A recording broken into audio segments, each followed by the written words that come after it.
Hey, tell me if any of these stories are familiar. A young man, aged 25, stepped out of his home on February 23rd to do what he does all too often, to jog. As a former high school football star, Ahmaud Arbery just uses jogging to keep himself in shape.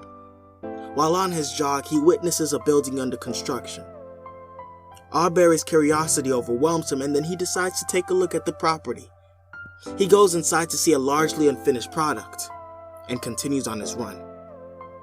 Unknowingly, 3 men, George McMichael, age 64, Travis McMichael, age 35, and William Bryan, age 50, lay eyes on Arbery during his run and pursue him. Why? Because according to the McMichaels, Arbery resembled a man that had committed robberies across the neighborhood. In their white pickup truck, they advanced with great speed to intercept Arbery. William Bryan not far behind, holding his iPhone to record what we can now describe as Ahmaud's last 28 seconds of life. In the video, we see Travis McMichael let off 3 shots, all of which that led to the image of Arbery, face down on the dirt road as he bled to his death. Did you recognize that story? Alright, let me tell you another story. A 46-year-old Houston man has recently moved to Minneapolis to better his life. On May 25th, he decides to go to the store and buy some things. As the cashier rings up his order, the cashier realizes that the $20 that was given appears counterfeit. The cashier makes a call to the police to arrest George Floyd. Once the police arrive, they arrest George Floyd, and he seems compliant. He may appear irritated, but he just got arrested. Who wouldn't be irritated? However, something happened. We don't know what, but it then led to 4 officers pinning Floyd down as one officer uses his knee to suffocate Floyd for almost 9 minutes. For the first insufferable 6 minutes, Floyd cried out, "I can't breathe," repeatedly, once even exclaiming, "They are going to kill me." In the last few minutes, he became unresponsive, and it was not until a local firefighter arrived and asked the officers to check his pulse before the officer removed his knee from his neck. Did you recognize that story? If you have been paying attention to the news, you have heard the horrific stories of these 2 men. Each story having its own crazy twists and turns, and sometimes one may wonder what to do. We see their stories and then the politics come. We see marches and protests on one side, and on the other, the critics will utter phrases like, "This wouldn't happen if blacks didn't cause most of the crime." But I have a third outlook on this issue. The deaths of Ahmaud Arbery and George Floyd are just mere symptoms of a larger plague that continues in America.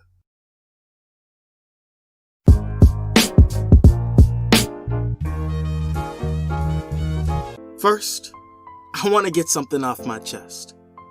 This is a very sensitive topic, and I want to be able to fully express how I feel about these men's deaths. When I see something like this happen, I cannot even imagine happening to me. Having my family find out I was killed by a group that was supposed to protect me is a thought I never want to creep up in my brain. But sadly, 1,200 people annually have that experience. From January 2013 to December 2019, 26% of police killings were done by the police departments of the top 100 US cities. 38% of those cop killings done by the top 100 police departments were black, even though black populations was around 2.1% of their population in their jurisdiction. Now, to be fair, not all these killings were of unarmed people, but the ones that were, 47% of those individuals were black. This is 4 times the rate of killing of white Americans. Now, a critic may look at those numbers and come up with a conclusion that 1,200 killings each year are negligible numbers. They may point out to the fact that there are near as many white people who have died due to police brutality as blacks. However, they forget to mention that white Americans accumulate 62% of the US population, while black Americans only account for 13% of the US population. Another argument a critic could lob is that more things cause death in the black community, like diabetes, or heart disease, or even black people themselves. And I will concede to that point. Many other things kill more black Americans than police killings. However, as I stated earlier, the police killings are a minuscule part of the larger problem at hand. The two main problems are over-policing and the blue wall of silence. Now, over-policing is a major catalyst for these issues. For example, in Oakland, 28% of the population is black, however, 60% of the stops are of black Americans. If 60% of your stops are of black Americans, of course you're going to arrest black Americans more. And this is not unique to only Oakland. The state of Illinois is 15% black American, yet 52% of its incarcerated population are black Americans. Black Americans are also 13% of the drug users in America, but 36% of the drug arrests. Black Americans are incarcerated 5.1 times more than whites. In some states, like Iowa and Vermont, the incarceration rate shoots up to 10 times more than white Americans. And to add to that point, Iowa and Vermont do not have a black population higher than 2.5%. Also, the lowest state incarceration rate of black Americans is 585 per 100,000 people in Hawaii, which is still higher than the highest state incarceration rates of white Americans at 580 per 100,000 people in Oklahoma. I could go on and on, but you get the point. Black Americans are over-policed. Why are they over-policed? That's a complicated question. It's a combination of systematic issues from previous racial notions and biases against black Americans built over a long period of time.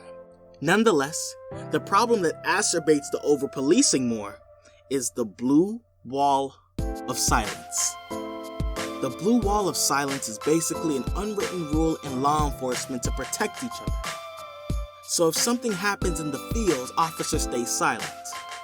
This manifests itself in falsified incident reports and tolerating excessive force. The officers who break this rule are ostracized and then shunned from the law enforcement community. And just to prove my point, can you name a single Minneapolis police officer that has publicly come out to denounce the actions of Officer Derek Chauvin in the death of George Floyd? Even though all cops agree that putting your knee on an individual's neck has never been the industry standard of restraining a suspect. Derek Chauvin also has 18 previous complaints on his police record before murdering Floyd. In addition, 2 prosecutors in Georgia recused themselves from the Ahmaud Arbery case. Even as the second prosecutor, George E. Barnhill, recused himself, he gave a defense for the McMichaels. Making one of their defense claims, Arbery may have shot himself with the shotgun. And he did this all to protect an officer who had already retired. I know this may come off as a biased rant only siding with one side of the argument, which I agree. But why would I not side with the side that by far has the better argument? This does not mean I condone the looting in these cities. This cheapens the deaths of these 2 men. I just understand why it happens. These people are fed up, and you cannot ignore the feeling of seeing such a disgusting death plastered all over the internet.